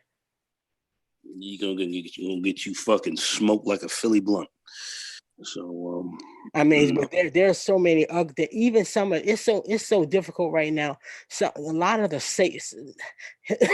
I'm sorry, the playbook calls for us to rotate to consumer staples, but a lot of them, the charts even look ugly. They've even run up too much. So you really have to know how to pick and choose, and that's just beyond the scope of a whole lot of folks. And so you're talking about just a few places, and I'm gonna try to identify some of those. But yeah, it's just a few places. I mean, I gotta look at beverages. Maybe I'm not saying that is. It may be some of the utilities. Maybe these are some of the ones I'm going to be evaluating. The marijuana space seems to be holding up. I'm like I said, I gotta evaluate. So there's a few spots, but we're talking about finding out of 100, finding the 6 or 7 spaces. It's that bad, So I mean, that's finding stuff that's safer than getting involved in the highly leveraged bear market ETFs, because that play is all of those are working. All of those are working. You got the Nagone probably know about the TBT, which shorts the bond. So a lot of that's like the new paper, the 3 and 5 year yield. Basically, it's investing on the yield side of the bond. Those might be a spot. So there's some things I got to look at, but it's not no whole long laundry list. So these are only the people who have like trade technically with this macro economic view. They're the only people that's going to know how to find those needles, in the haystack. This is where, or people that's just in the habit every day of looking and things from an industry point of view, which things went up, which went down. You cannot be led by the news on TV. And remember, I worked in the business for 25 plus years. News is new. Whatever happens is new. Okay, so it's a freak show by definition. Okay, man bites dog. That's news, okay? But that doesn't happen every day. The news will make you think that happens every day because by definition, that's what they have to talk about, the freak show. So you'll lose your perspective of what's going on. You'll see everything red and you'll think that nobody made money today. That's not true. It's just that most of the time, most of the people lost money. So that's what gets talked about. But you need to know is who's winning. But that's not what gets talked about. Yeah, and what Dollar Will is saying, very, very simple terms, there's money made on both sides of the markets when it's up and it's down. And you have to understand how to make money on the downside is how to make money on the upside. And I'm also saying that sometimes it's just best to sit on the sideline, sit your A down. I was getting ready to say that because what he's all saying is, you want to get out here and think you don't have a lot of trading skills, you don't really know how this game is played, you're going to jump out here with an ego, you're going to get half your ass bitten off before you even know it. So, a lot of people got to sit back. A lot of experienced traders, the guys who are sitting here, who are really good at it. Some are even, cashing out their positions. If they made some money, holding back, chilling for a minute, rolling back in. I made a short-term play on a stock that actually worked out fairly decently, but I got out of it pretty quick. And, I may roll back into one of these two others. And this is not my typical type of investment, but it was, Norwegian Cruise Lines. It's crazy. Nothing going on. They were super well-run company. Things were looking really great. The boats are sidelined, $50 million a day. They're getting bailed out, but they decided on the stock literally up to $27 from where I got it. I triggered myself out at 18, and and did very well from the price that I bought it at. But hey, short-term play. You can play around and catch some of these things a little bit if you have an idea. But I wouldn't suggest a lot of people play some of these games. I mean, even when the NASDAQ made that all-time high last week, when it popped up there, I mean, I looked at it real hard. Spent the weekend looking at the big drivers of it, your Amazon, your Apple, those types of stocks. And I concluded this weekend that was a sucker move. And I said, the people on my Patreon, I said, I don't know when I want to come out, with this on the channel. I got distracted, never did. I thought it would have rolled over Wednesday. I was one day off. Okay, I was one day. I said, I don't think this thing can't make it past Wednesday. It rolled over on Thursday. So I was a day off. But yeah, you can see all of the main drivers. The FANG stocks were way overbought, trading sideways. The volume was not confirming that price. So the smart money wasn't really in the trade. It wasn't a lot of volume supporting these higher prices. And we had gotten to the overbought stage, the same volume level as we actually messed Hey, Dollar, are you day trading right? The price had just eclipsed the February high, and we were already so soon at technical overbought levels. That was pretty weird. Are you day trading right now? Are you day trading now yourself? I'm not. I am day trading in a sense of, let's say, paper trading experimental, but I'm a swing trader. Gotcha. Okay. So in addition to training people, I'm also growing too. I'm a swing trader trying to become a better day trader. But I don't have no serious money out there day trading. So I advocate that in the learning mode that people use paper trading accounts and stuff like that until they get a system that works. But it takes a while to get something that's verifiable. That works. Tough right now, man. Tough right now, but yeah, but good insights, brother. Yeah, that's good stuff. Good stuff.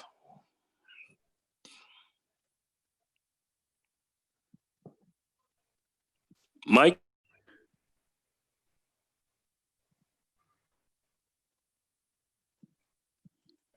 No, maybe he stepped away again. I don't know. MOT, you got anything else to drop on this? I'm in. Not on this. Yeah, go ahead. No, I'm in. No, all right. No, I was gonna ask MOT, you got anything else to drop on this, bro?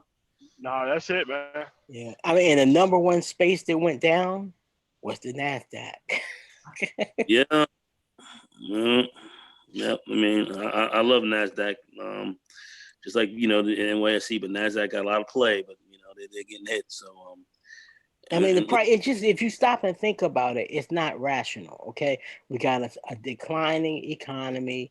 We got a workforce that's sitting at home, and you had the NASDAQ hitting all-time levels, and then you had the media, who is owned by the 1%. Okay, I view them again. I worked there at one of the big three-letter alphabets. I view them as the public relations firm of the 1%. That's the way I view it.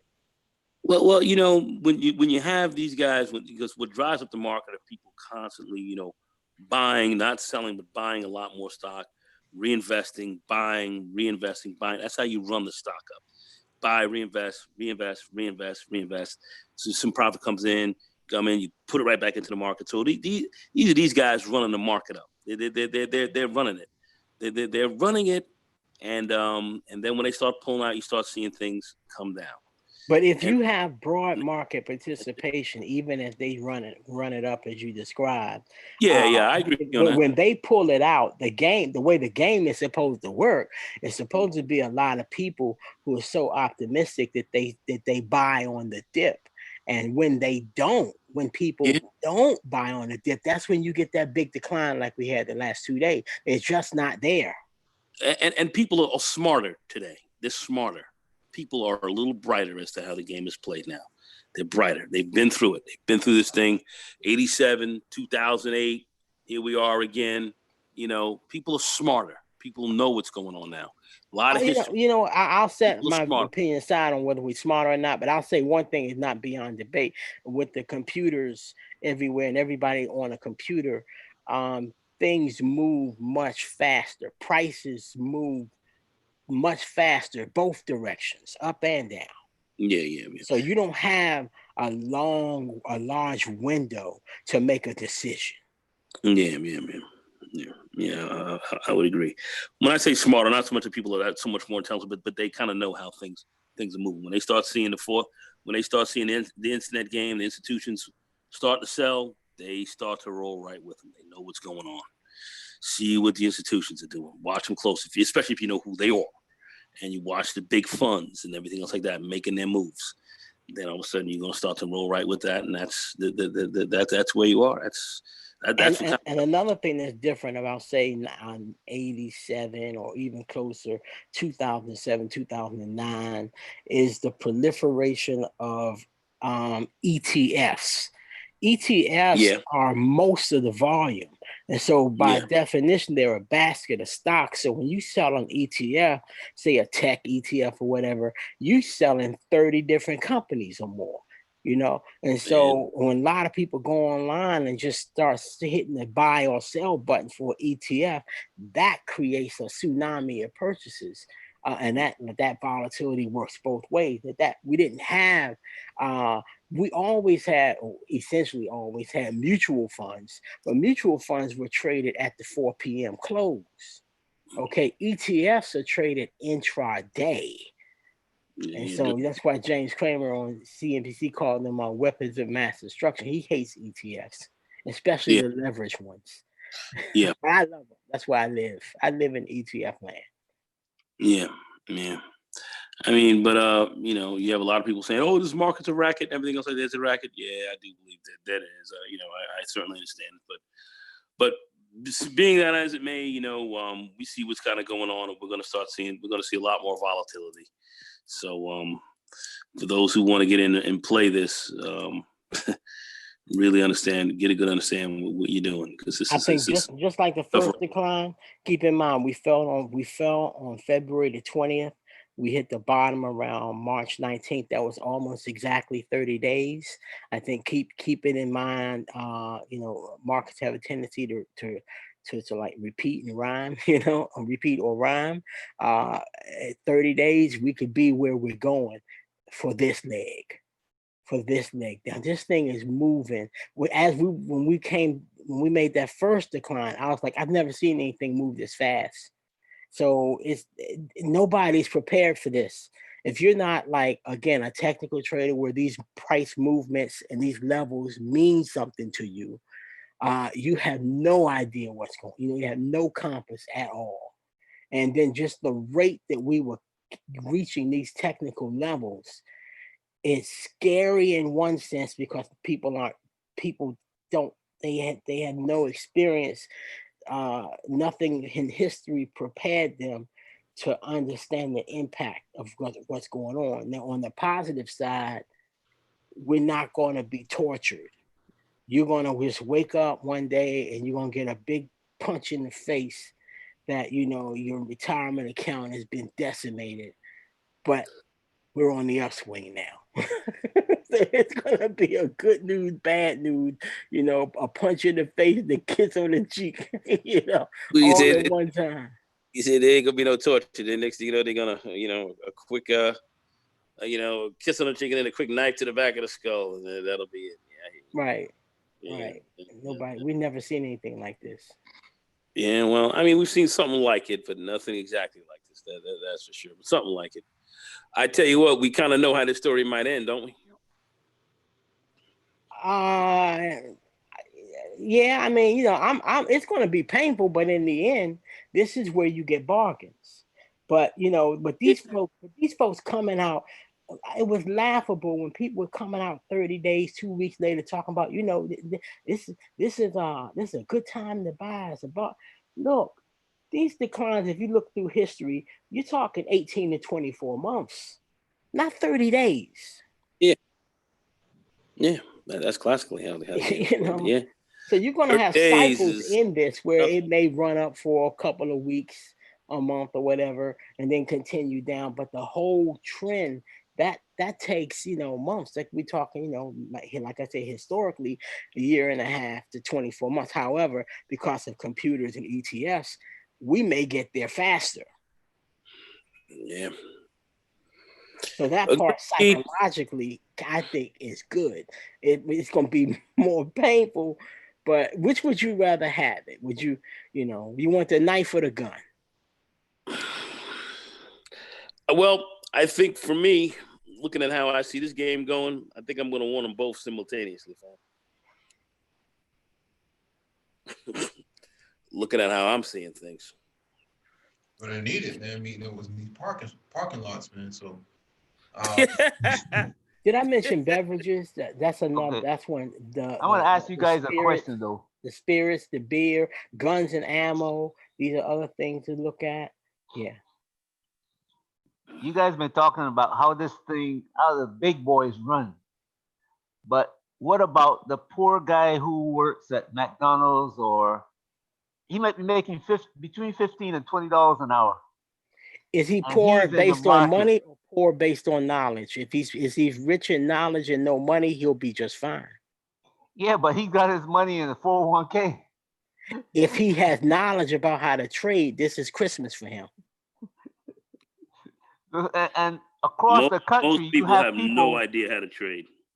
I know guys who used to work with me, and they would watch the market like when it was going up for the last 10 years. They'd be watching the market every day and ticking off, man, I made 10,000 today.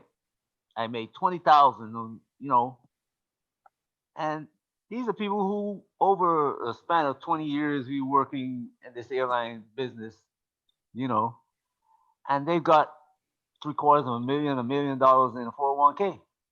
In 2008, these guys took a hit, and their 401k went from $1 million down to 400,000. Correct. So how you understand? These people are shaking. They can't take the money out of 401k. What do they do? No. You can move. You can invest your 401k money many ways. Yeah, I know, but they got market savvy. They don't know. Well, you know what? I would park my money. I'll take it out of say the Fidelity large cap and park it. They don't know that. They don't watch that. All they do is just watch the money go up when the market is going up.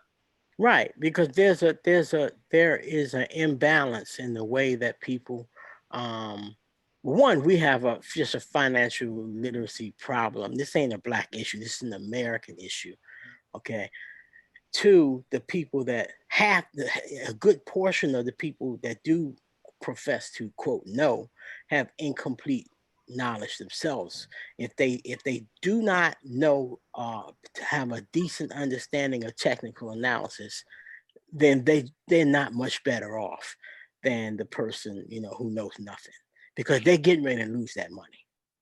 Well, yeah, I would say having one of the key things you said here is a real lack of financial knowledge, and I believe the media keeps people ignorant because they don't want them to understand. There are channels out here that will help you to get a little bit of knowledge, but generally overall the media is not out there trying to show you how to really play this game or really understand it that well. Yeah, I'm a fan. I'm a fan of James Cramer. I'm a big fan of James Cramer. Okay, he started coming on CNBC. Cramer's a good dude. He came on CNBC because of his belief that the common man could outperform the expert. Okay, because the industry investors their yearly averages around 12 to 15% a year. Okay, that's not that great, but that's the industry standard. That's the industry. So he came out with the perspective that you can outperform them. Now, over the years, he has he did not, and initially he did not embrace technical analysis, and so he was imbalanced.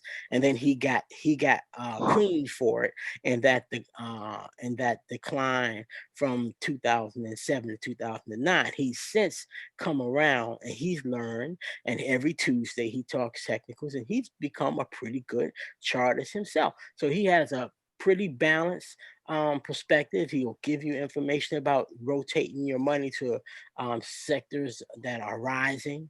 And I've even heard him tell people, which you really never hear anybody say. I've heard him say that you should just get out the market right now. When does anybody say sell? All right. The bottom line, very simply, is as I was saying before, you don't have a lot of knowledge of knowledge being given to you about how the market works. Technical analysis, certainly being a good charter. Fundamental analysis, understanding the fundamentals of the market. Both sides, you know, you have to have some level of understanding to get an overall view of how this market is really working. Most people don't have a handle on any of this. You know, most people don't have an idea what on the fundamental side, what a leading economic indicator, what a lagging economic indicator might be, or anything of that nature. They don't really know. You know, most people have no knowledge of this technical analysis. Forget about it. Most people do not know technical analysis at all. Okay, and are not familiar with it. I have seen where people have literally thrown darts against a dartboard with stocks and have damn near outperformed the S&P 500. So there's a lot of guessing games. There's a lot of guessing. There's a lot of happenstance that happens with the market at times. But understanding the fundamentals, understanding the technical aspect of this game is important. And most of us do not come across hardly any of this information at all. And you have a few channels that may give up a little bit, but most do not. Like you say, you watch Kramer, and a lot of the guys watch some of this other stuff, CNBC Business or whatever, and they're not really following it. They make it almost mysterious, which I think is bad. We should be more knowledgeable of it. They have to keep themselves employed. If you're in the financial, if you're a financial services or financial management, advisor or something like that, you don't want people necessarily doing this themselves. You want them coming to you. So keeping it mysterious and complex and difficult, it's job security for them. Now, I'm not talking against going to them, but I'll go to those folks. But I'm saying don't cop out on your responsibility to learn. So as you learn, you can have a more intelligent conversation with them. And over the years, you'll get to a point, you really will, where you don't need them anymore. Well, like I said, the media should, the media sees to it that it keeps you rather ignorant. So people do have to put time into it, but most people don't. Most people do not. Most people are not gonna be able to sit back and really trade properly, buy stocks properly, unless they study this game. Well, they're getting ready to get some motivation right now. Okay, because you got people hopefully so. They're looking at $200,000 and $300,000 and $500,000 retirement accounts, and they got these visions in their mind about how they're going to be able to live and how they're going to move to this place and scale their life down and live comfortably at that level. And then they're going to look up 3 months from now and see that they're probably going to be down 50%. Or less than 3 months, actually. They're going to be down 50%. And they're going to be like, whoa, how did that happen? All right. So then you'll get motivated. Then they'll get it. But I'm just, trying this best to get, if I can scare people into caring about it before they take that loss. Because they're going to take that loss. All right, I think that's a good place to end it, man. Thank you all for joining us. Please hit the like button if you've not already done so, and share the video if possible. Doc in the description video for you to follow along with and reference. Thank you to Dollar Will and everybody else who came up here and contributed. This is the FYI, we're not certified financial planners. If you want a certified financial planner, go to cfp.net, look up one in your area. We don't give out financial advice here. All right, shalom to everyone.